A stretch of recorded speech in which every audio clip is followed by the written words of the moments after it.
ஓம் சக்தி. உலகமெல்லாம் சக்தி நெறி ஓங்க வேண்டும். ஒவ்வொருவர் மனக்குறையும் நீங்க வேண்டும். பங்காரு அம்மா எங்கே இருக்கிறாள்?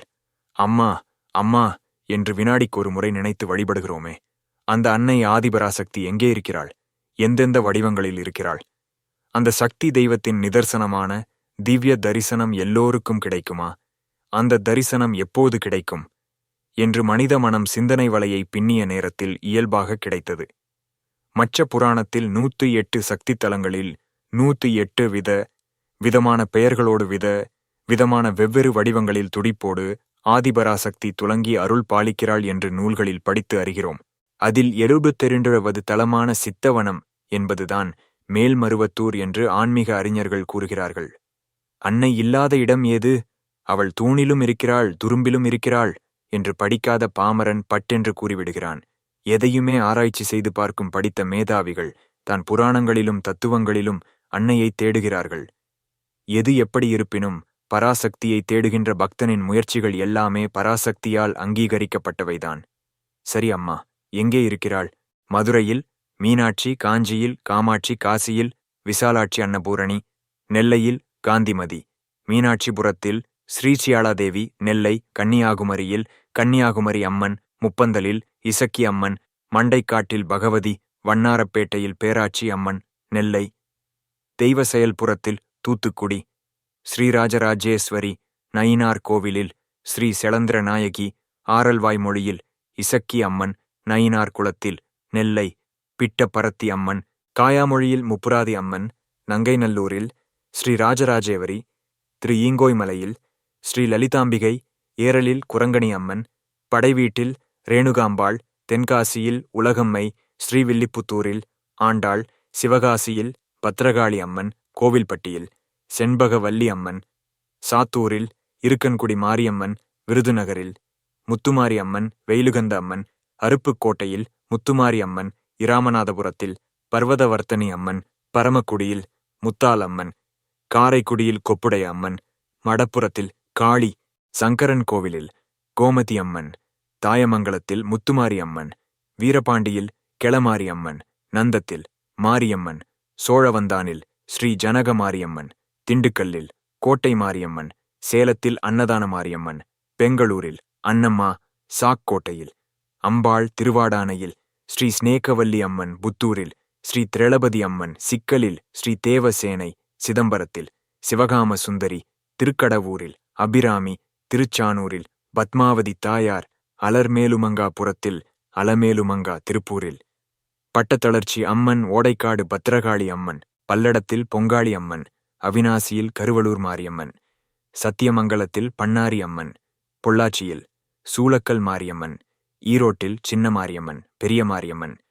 கோவையில் கோணியம்மன் தண்டு மாரியம்மன், செலடாம்பிகை அம்மன், பேரூரில் பச்சை நாயகி அம்மன், மேட்டுப்பாளையத்தில் வனபத்ர காளியம்மன், ஊட்டியில் காளி மாரி, திருச்சியில் சமயபுரம் மாரியம்மன், புதுக்கோட்டையில் ஸ்ரீ மாதா புவனேஸ்வரி, கன்னிவாடியில் ராஜகாளி அம்மன், தஞ்சையில் முத்துமாரியம்மன், பங்காரு காமாட்சி அம்மன், புன்னைநல்லூரில் முத்துமாரி அம்மன், பெரியபாளையத்தில் பெரிய பாளையத்தம்மன், மேல்மலையனூரில் அங்காள பரமேஸ்வரி, ராசிபுரத்தில் சேலம் சுமங்கலி அம்மன், திருவண்ணாமலையில் உண்ணாமலை அம்மை, திருவானைக்காவில் அகிலாண்டேவரி, வேளாங்கண்ணியில் ஆரோக்கிய மாதா, தொட்டியங்குளத்தில் மாரியம்மன், செந்தூரில் சந்தன மாரியம்மன், மணப்பாறையில் முத்து மாரியம்மன், சிறுவாச்சூரில் மதுரகாளியம்மன், செங்கையில் மணபாத்தம்மன், நாகாத்தம்மன், பெருங்கரையில் சதுரங்க நாயகி, பட்டுக்கோட்டையில் காளியம்மன், நாற்றசன் கோட்டையில் அம்மன், ஆத்தூரில் சோமசுந்தரி அம்மன்,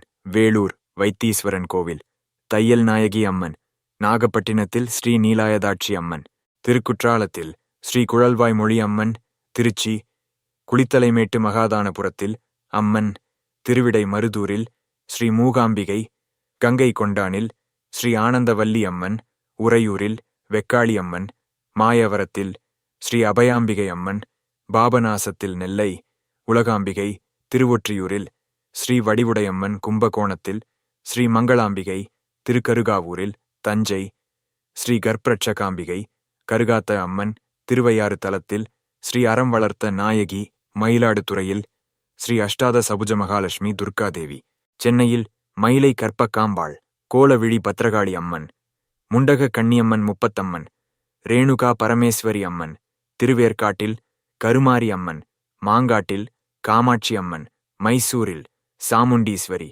கொல்லூரில் மூகாம்பிகை, சோற்றாணிக்கரையில் பகவதி, கொடுங்கல்லூரில் பகவதி, காம்புழாவில் பகவதி, காளஹஸ்தியில் ஸ்ரீ ஞான பிரசன்னாம்பிகை, விஜயவாடாவில் கனக துர்கா, கல்கத்தாவில் காளி, சிருங்கேரியில் சாரதாம்பாள், தங்கவயலில் கங்கையம்மன், மங்களூரில் மங்களாம்பிகை, குஜராத்தில் ஸ்ரீ சந்தோஷி மாதா, மலேசியாவில் மகாமாரியம்மன், சிங்கப்பூரில் வீரிமா காளியம்மன், சபரிமலையில் ஸ்ரீ மாளிகைபுரத்து மஞ்சள் மாதா என்று உலகமெங்கும் நீக்கமர நிறைந்திருக்கும் அன்னை ஆதிபராசக்தி மேல்மருவத்தூரில் சுயம்பு உருவில் கொலுவிருந்து அருள் திரு அடிகளார் தேகத்தில் தங்கி அவருடைய ஆன்மாவில் ஜக்கியமாகி பேசும் தெய்வமாகவும் நடமாடும் தெய்வமாகவும் இருந்து அனைவருக்கும் அருள் பாலித்து வருகிறாள். தமிழகத்தில் ஆயிரக்கணக்கான ஆலயங்கள் இருக்கின்றன. எல்லா ஆலயங்களிலும் புனிதனும் சக்தியும் இருக்கத்தான் செய்கின்றன. ஆனால் மேல்மருவத்தூர் ஆலயம் மற்ற ஆலயங்களிலிருந்து பெரிதும் வேறுபடுகிறது. அதை மருவத்தூர் மண்ணை மிதித்து மருவத்தூர் அன்னையை தொழுபவர்கள் மனப்பூர்வமாக உணர்ந்து கொள்கிறார்கள். 1. குருவிற்கு முக்கியத்துவம் அளிக்கும் சக்தி தலம் மேல்மருவத்தூர். 2. அன்னையின் ஊரு அருள் திரு அடிகளார். அவர்களின் அருள் காட்டுதலில் ஆன்மீகத் தொண்டுகள் செய்து வரும் இலட்சக்கணக்கான ஆடவர் மகளிர் சக்தி தொண்டர்களை கொண்டது மேல்மருவத்தூர். 3. ஆகம விதிகளுக்கு அப்பாற்பட்டு அன்னையின் அருள்வாக்கு விதிகளுக்கு மட்டும் உட்பட்ட அருள் சித்தர் பீடம் மேல்மருவத்தூர். 4. ஆதிபராசக்திக்கு விரதமிருந்து சக்தி மாலை அணிந்து சக்தி இருமுடி செலுத்தும் சக்தி தலம் மேல்மருவத்தூர். 5.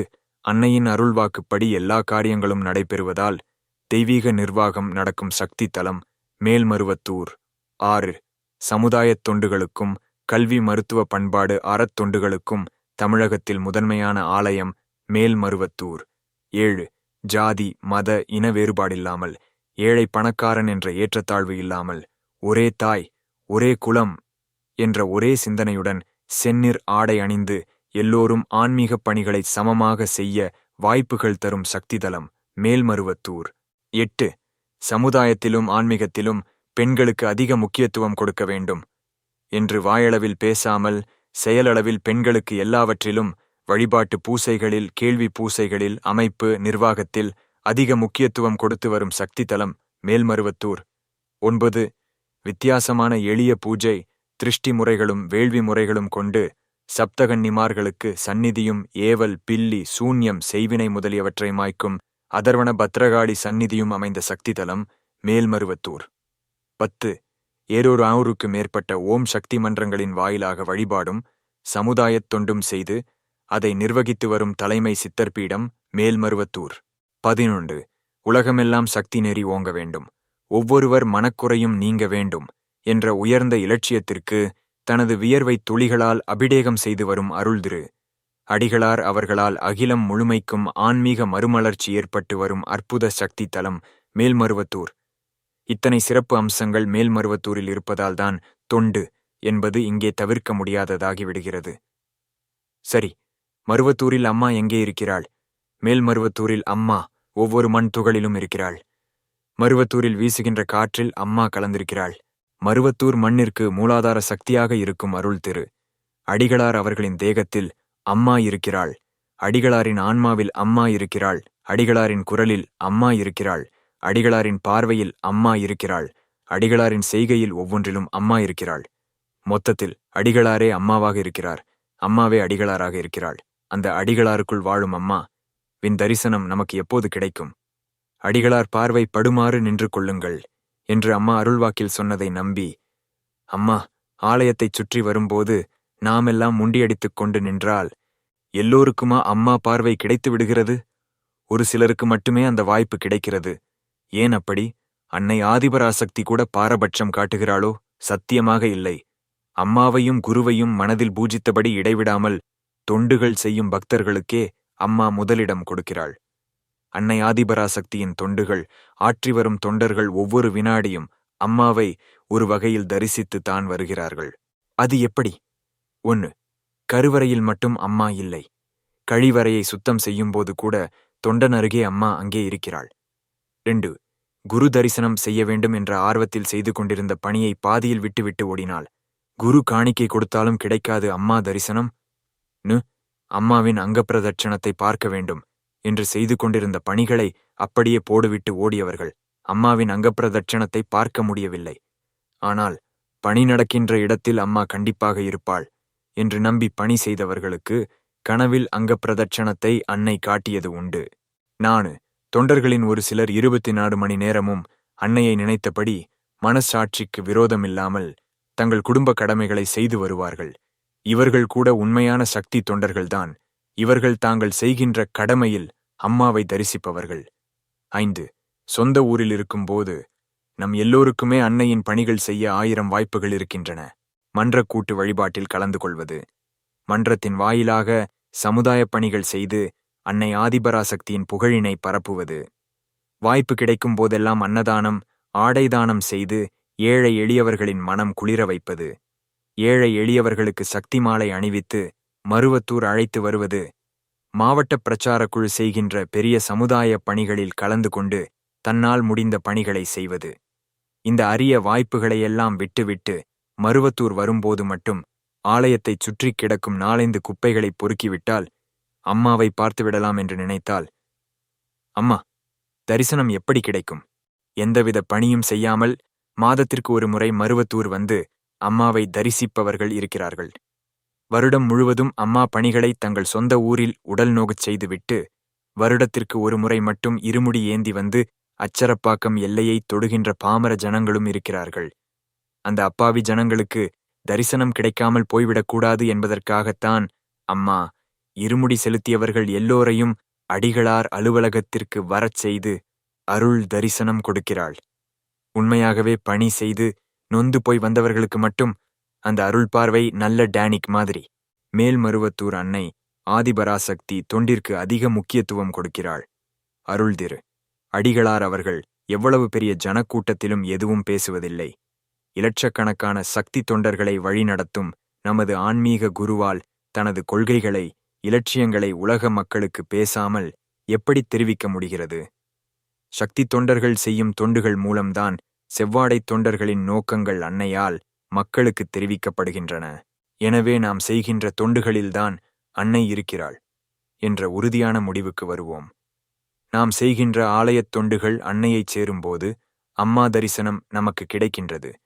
நாம் செய்கின்ற சமுதாயத் தொண்டுகள் ஏழை மக்களிடம் போய் சேரும் போதும் அம்மா தரிசனம் நமக்கு கிடைக்கின்றது. அம்மா எங்கே இருக்கிறாள்? அம்மா நாம் செய்யும் தொண்டுகளில் இருக்கிறாள். தொண்டுகள் செய்வோம். அன்னை ஆதிபராசக்தியை தரிசிப்போம். ஓம் சக்தி.